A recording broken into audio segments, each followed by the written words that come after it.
¿Qué tal? Saludos, muy buenas noches, bienvenidos a Vía V, martes 22 de julio. Alfredo González de Curival, muy buenas noches. Buenas noches. Arqueólogo del Instituto de Ciencias del Patrimonio y especialista en una disciplina que en España no tiene muchos años de trayectoria, pero que empieza a ofrecer grandes alegrías, algunas de las cuales tienen que ver con nuestro invitado de esta noche. Arqueología del presente es una de las denominaciones que tiene esta disciplina. Vamos a hablar enseguida de las cosas que has hecho en los últimos tiempos, de las cosas que vas a hacer en el futuro más inmediato, pero vamos a compartir con los espectadores un vídeo en el que vamos a tratar de resumir en qué consiste esta disciplina. Cuando pensamos en arqueología, nuestra mente nos suele llevar a épocas prehistóricas, pero si escarbamos en el presente, también nos podemos llevar sorpresas. Muchos de los hechos más terribles que recordamos han sucedido en los dos últimos siglos. El 20 y el 21 están llenos de guerras, genocidios, batallas, campos de exterminio. No han pasado hace tanto. Experto en bucear en los restos que dejaron algunos de estos desastres, Alfredo González lo llama arqueología de la violencia. Los cuerpos encontrados en las fosas comunes del franquismo dieron pistas de la edad, la procedencia e incluso la profesión de las víctimas. En un campo de concentración de Badajoz, el de Cascuera, pudo descubrir historias increíbles, pero también desoladoras. Por ejemplo, como algunos de los reclusos se valieron de las dotes de un compañero orfebre para fabricar anillos con monedas a cambio de comida. Además de en España, su próxima misión es el campo de batalla de Belchite, Zaragoza, donde trabajaron las brigadas internacionales. Alfredo González, profesor del CSIC, también ha trabajado en varios países de África. En la frontera de Sudán, su grupo dio con una etnia que se creía exterminada tras las guerras y los procesos de colonialismo perpetrados por Europa.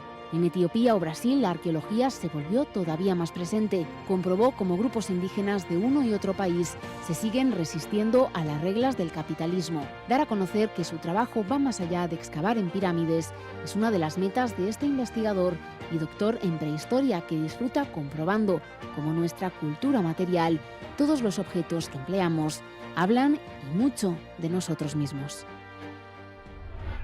Bueno, Alfredo, ¿por qué esta disciplina? ¿Qué te interesaba de esta arqueología de lo más inmediato? ¿Por qué? La verdad es que mi interés en la arqueología del pasado contemporáneo empezó precisamente en Galicia y al lado de mi casa, digamos. Creo que fue un buen comienzo precisamente por eso, porque la arqueología del pasado contemporáneo lo que hace es demostrarnos que lo que tenemos más cerca puede ser tan fascinante como excavar en la cueva de Altamira o en las pirámides de Egipto. Y ese trabajo consistió en comprender las casas abandonadas que había al lado de mi pueblo como un yacimiento arqueológico que tenía 50 o 60 años, pero que tenía muchas cosas que contarnos. Y estudiando esas casas abandonadas, lo que descubrí fue, a través de los objetos, la vida de las personas que habían tenido que emigrar a Venezuela o Argentina a mediados del siglo XX. Aplicar el método científico, digamos, a unos restos que en principio la gente puede considerar que no tiene valor arqueológico, porque ¿a partir de qué momento nos convertimos o los restos se convierten en un objeto de valor arqueológico? ¿A partir de qué instante? ¿Cuánto tiempo ha de transcurrir desde el presente? Pues realmente unos segundos. Parece un poco extraño, ¿no? Porque estamos acostumbrados a pensar que arqueología es lo que ha pasado hace miles de años o como mucho hace cientos de años. Pero uno de los primeros arqueólogos que trabajaron en arqueología del presente, que es William Rudge, que fue profesor mío además en Estados Unidos, empezó estudiando arqueología de la basura en los años 70. Entonces lo que hacía era ir a los cubos de basura a ver lo que había consumido la gente para la cena, es decir, habían pasado minutos o como mucho unas horas desde que se habían tirado esos objetos y se habían convertido en arqueología.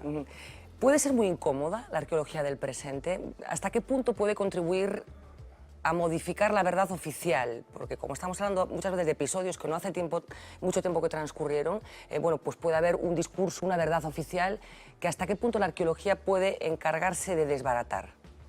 Bueno, esa es una de las cosas interesantes de la arqueología contemporánea, es el de construir los discursos oficiales, ¿no? El gran relato que nos han contado las dictaduras, o no necesariamente las dictaduras, pero también muchas veces regímenes democráticos que han tenido comportamientos autoritarios o dictatoriales.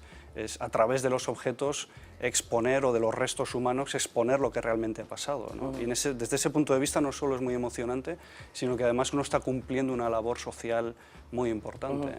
Eso explica muchas veces los problemas que hay para que como sociedad bueno, pues buceemos en lo que acaba de pasar hace no tanto tiempo. ¿Explica eso, el que sea tan reciente y en el que tengáis capacidad para desbaratar lo que pasa por ser una verdad oficial?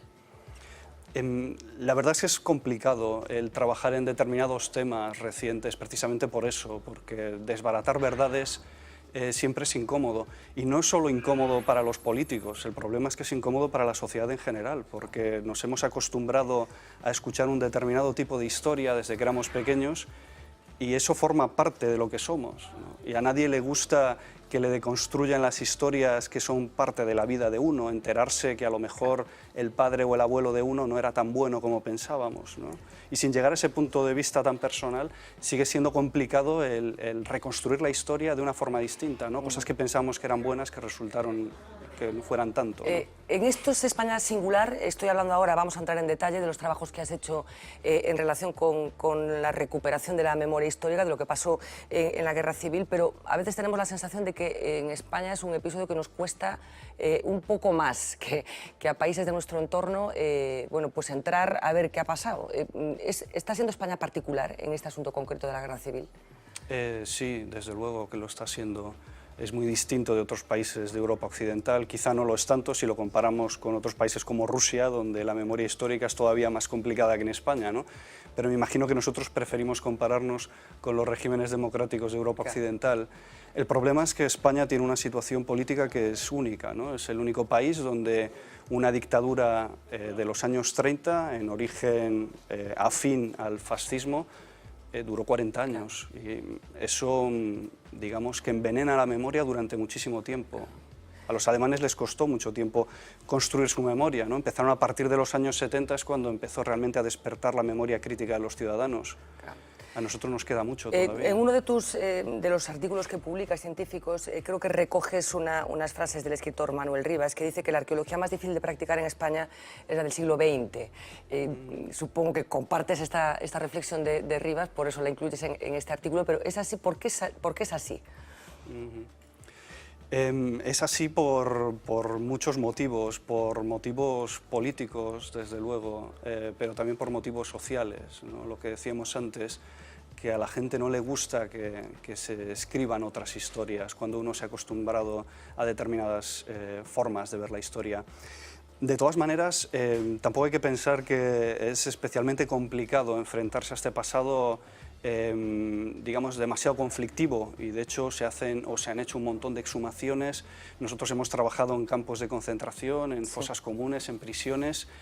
Y nuestro trabajo se ha podido desarrollar de forma normal, casi como cualquier otra excavación, ¿no? Porque siempre hemos dicho que lo que somos es científicos antes de nada, que lo que nos interesa es conocer los datos. Solo faltaba, ¿no?, que no hubierais podido realizar ese trabajo. Quiero decir, que había la posibilidad de que se prohibiera incluso ese trabajo científico. Prohibirlo, desde luego, tajantemente sería complicado. Pero ahogarlo, claro. Se puede asfixiar de distintas maneras o se puede hacer muy complicado, ¿no? En el caso de Cataluña, por ejemplo, ahora ha cambiado un poco la ley, pero el caso de Cataluña es particularmente complicado para trabajar con los restos humanos, con las fosas comunes de la Guerra Civil. Por eso llama la atención, por ejemplo, que en el mapa de España, Cataluña prácticamente no tenga puntos de fosas excavadas, ¿no? Como consecuencia del magma, digamos, que se está creando desde allí mismo, por la propia política, supongo, ¿no? Por la forma en que se está gestionando, ¿no? Porque es un tema espinoso y sin necesidad de prohibirlo uno puede complicarlo lo suficiente como para desanimar a la gente. Y no vaya a ser que descubramos algo que no nos interesa que descubramos, ¿no? Bueno, uno de los trabajos de Alfredo ha sido en el campo de concentración de Castuera, en Badajoz, el más grande del franquismo. Hablabas antes de Alemania, de cómo han gestionado la memoria histórica los países que participaron en la Guerra Mundial, y todos sabemos lo que es un campo de concentración nazi. entre otras cosas porque la hemos visto en 1000 películas y porque probablemente ha habido por parte de Alemania una vocación de comunicar qué pasó, entre otras cosas supongo, para evitar que se vuelva a repetir. Pero probablemente si preguntamos en España cómo era un campo de concentración del franquismo, mucha gente ni siquiera sabe a lo mejor que existían. ¿Cómo era un campo de concentración del franquismo? Bueno, eso es lo dramático del caso español, ¿no? Que cuando pensamos campo de concentración, la gente piensa automáticamente Alemania, no piensa España. España tenía más campos de concentración que la Italia de Mussolini, por ejemplo, ¿no? Y, desde luego tenía un montón de campos y muchos de ellos eran muy parecidos a los campos de concentración de los nazis. No a los campos de exterminio, que también hay una confusión entre las dos cosas, ¿no? Pero desde muchos puntos de vista, y desde luego desde el punto de vista material, tenía muchos puntos de comunicación. Básicamente lo que eran mecanismos, eran una tecnología, una herramienta para deshumanizar a la gente. Y esa deshumanización no se producía simplemente con discursos, ¿no? Aunque los discursos eran una parte importante de esa deshumanización. Para deshumanizar a la gente tú tienes que reducirla a un estado prácticamente de animalidad. Y para reducir a la gente a un estado de animalidad lo que tienes que hacer es matarla de hambre, por ejemplo. Tienes que obligarles a hacer sus necesidades en público, por ejemplo, a que sean presa de la enfermedad y no puedan curarse. Y eso es lo que nosotros excavamos, ¿no? Y eso es lo que sucedía también aquí, eso es lo que sucedía. Sí, efectivamente. ¿Había estrategias para tratar de escapar, por parte de los presos, digo, estrategias para tratar de escapar de este plan terrible que tenían para ellos sus captores, sus opresores? ¿Cómo era el día a día? ¿Cómo conseguía retener la parte de humanidad que tenían los presos? Pues una cosa que es importante en un campo de concentración es la resiliencia, ¿no? No tanto la resistencia, que eso es como un paso más allá, sino la resiliencia psicológica, el ser capaz de no derrumbarte. Y para no derrumbarte hay cosas tan básicas como, por ejemplo, el juego, ¿no? Que es simplemente el ser capaz de desconectar de este mundo de horror y concentrarte en una actividad distinta.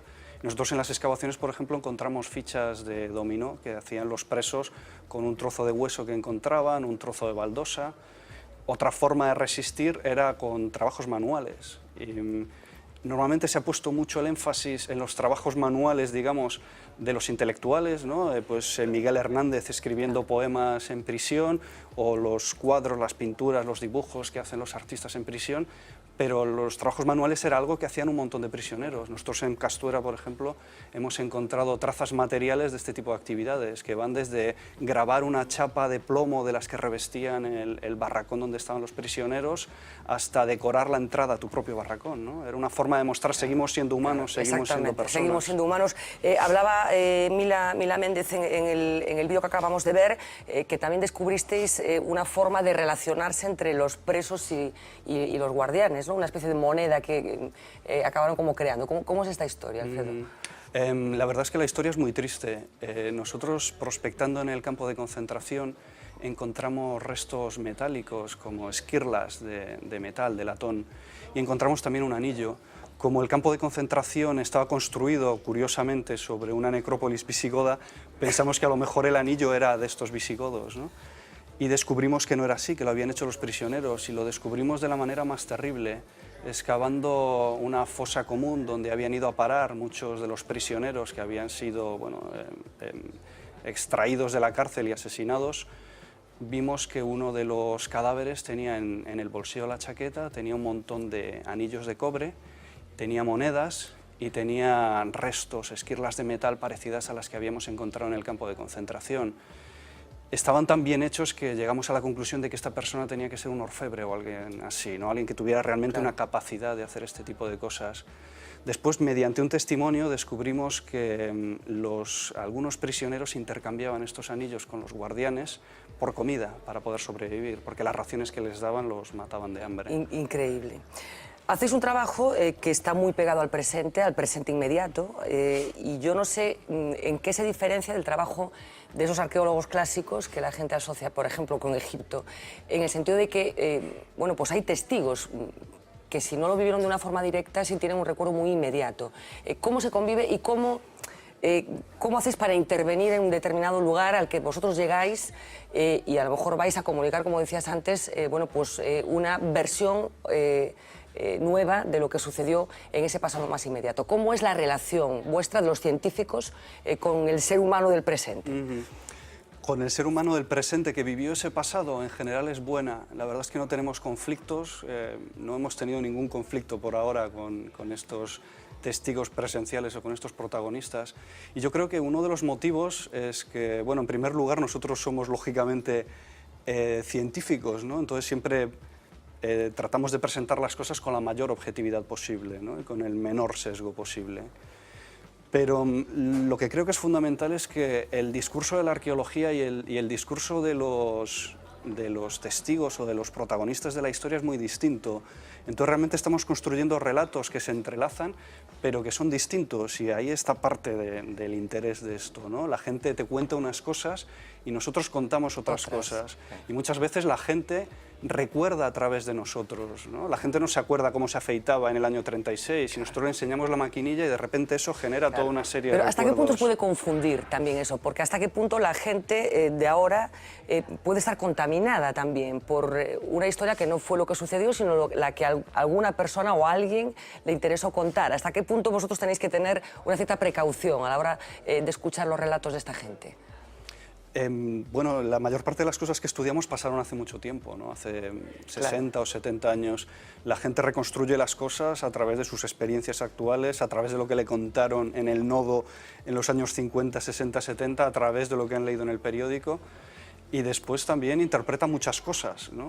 Eso es muy interesante en sí mismo, ¿no? De hecho, hay una rama de la antropología y de la historia que es el estudio de la memoria, ¿no? De cómo se construye la memoria. Entonces nosotros ya nos precavemos con ese tipo de cosas. Y aún así es interesante el contrastar esas memorias, a veces modificadas o distorsionadas, con nuestra propia práctica arqueológica, ¿no? En general la gente agradece vuestra aparición y vuestras conclusiones. Hablabas antes de que a veces vosotros tenéis que decir a la gente cosas que no quieren oír, pero la conclusión final, ¿cuál suele ser? ¿Buena o mala? Depende del público que estemos hablando.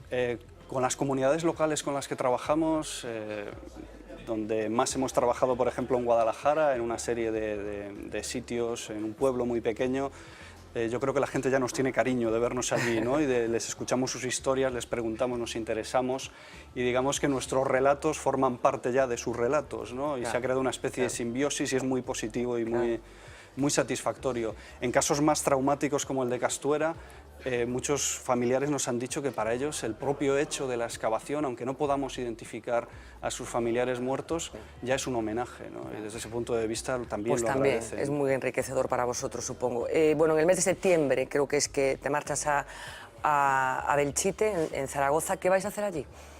Tiene algo que ver con las brigadas internacionales, creo, ¿no? Sí, el proyecto de Belchite es un proyecto que pretende ser de larga duración si conseguimos que se siga financiando los próximos años. Está pensado para 4 o 5 años.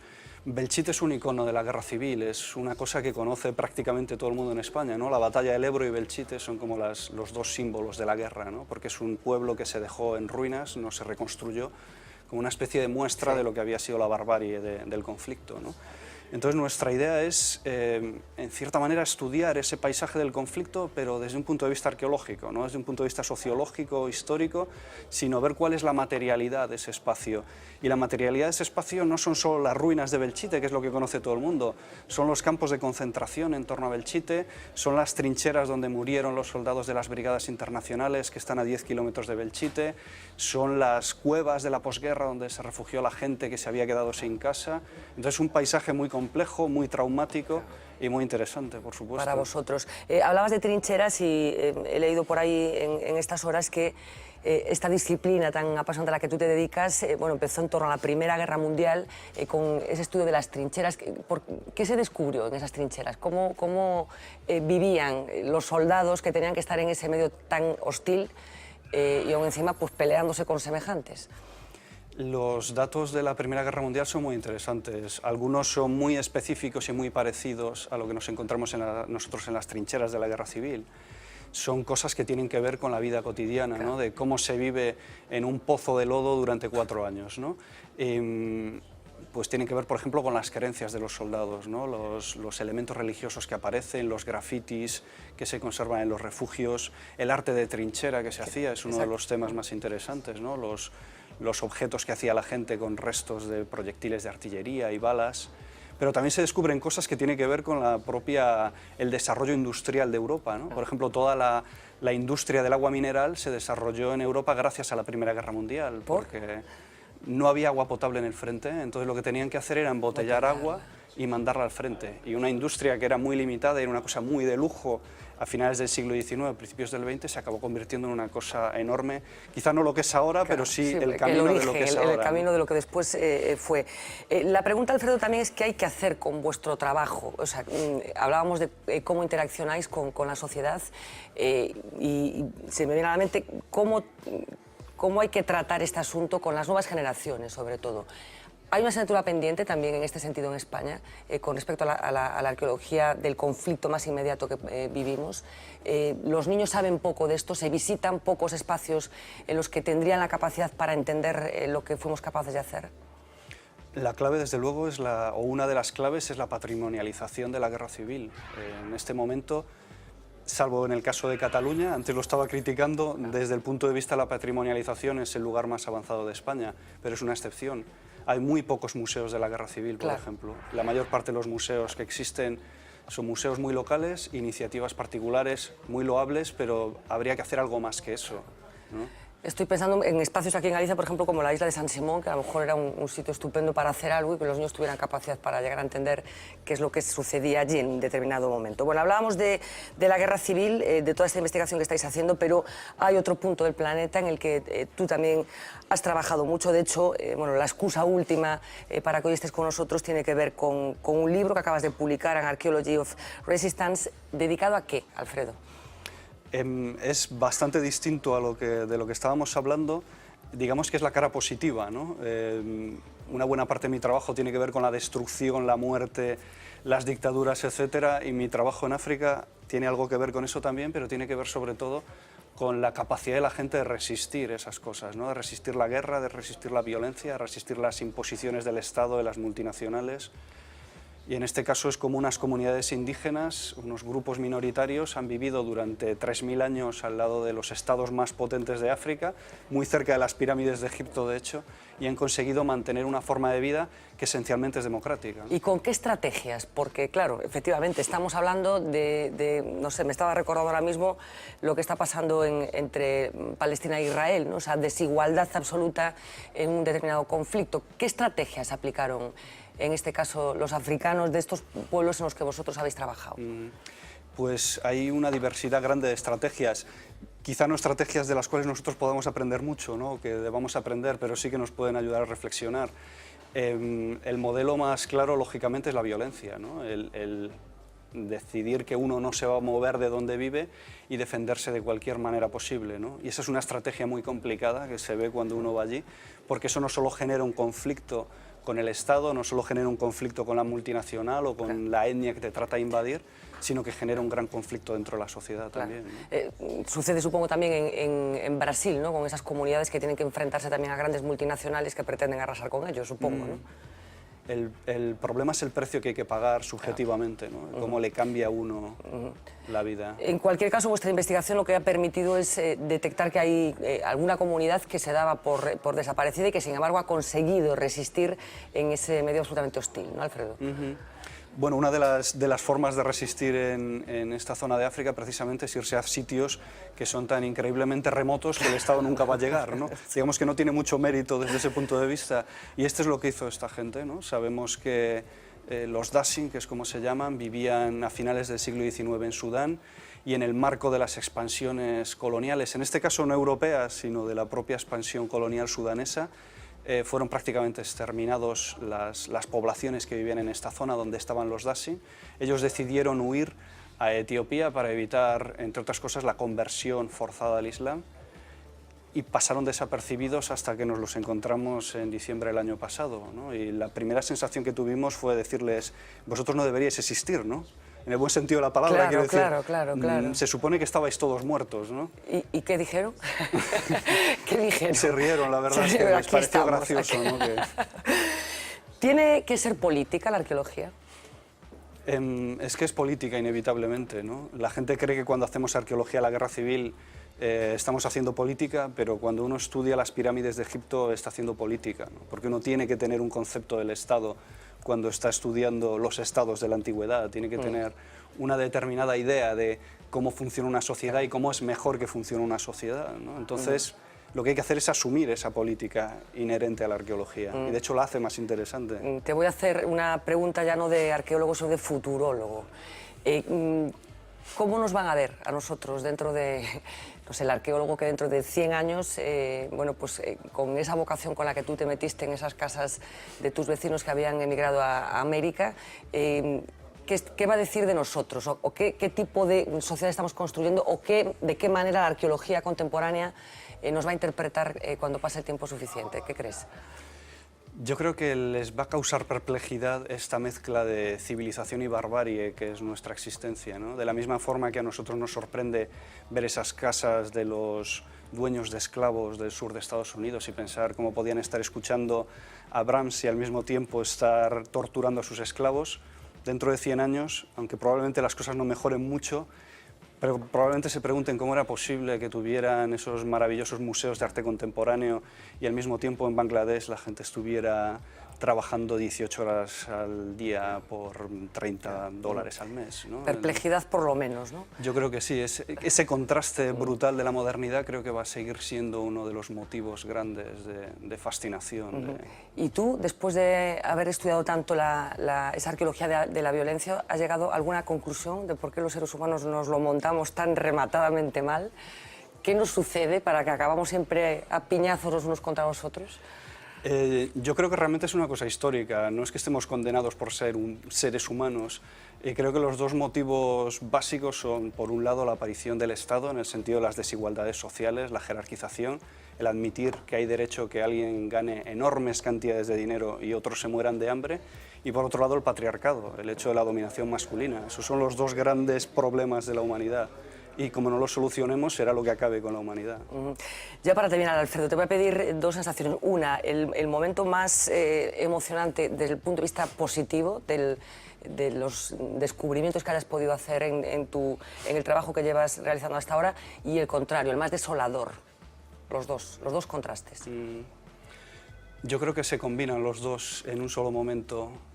Yo no he excavado muchas fosas de la guerra civil, no es mi trabajo y de hecho ha sido algo periférico dentro de mi dedicación, pero el entrar en contacto con el hijo de un asesinado en la guerra civil, una persona a la cual le habían exterminado prácticamente a toda su familia, a su madre, a sus hermanos, a su hermana, el decirme lo que para él significaba que nosotros estuviéramos haciendo arqueología para ellos, eso fue tremendamente emocionante y positivo y al mismo tiempo tremendamente desolador. ¿Qué va a pasar si cerramos mal esto? Si no conseguimos despojarnos bueno, pues de las dudas, por ser generosa con la palabra, que todavía tenemos en relación con esta historia. ¿Qué tipo de país vamos a ser? Pues el problema es que el tiempo puede eternizarse, ¿no? Lo estamos viendo con el caso de Israel. Claro. Llevan desde el año 48 con un conflicto abierto. El nuestro no es un conflicto abierto, pero podemos pasar 100 años y seguir echándonos los trastos a la cabeza y seguir siendo una sociedad en muchos sentidos dividida. Pues esperemos que no suceda, y esperemos que no suceda gracias a gente y a trabajo como el que tú haces. Alfredo González Ruibal, de verdad un auténtico placer, un lujo que gente como tú bueno, pues esté trabajando en nuestra comunidad y haciendo este tipo de cosas. Muchísima suerte y estaremos pendientes de vuestros trabajos y de tu trabajo en particular, ¿vale? Muchas gracias. Gracias. Vamos a hacer una pequeña pausa de publicidad. A la vuelta hablaremos de conflictos muy recientes, incluidas esas cifras de pobreza terribles que hoy hemos vuelto a conocer y que van a poner cara y rostro no solamente a adultos, sino a muchos niños que están en situación de pobreza severa aquí en Galicia. Enseguida volvemos. Pues podríamos dar un dato de 18.000 fogares que en este momento podrían ter tasa de carencia severa. Estamos a falar de fogares con menores a cargo.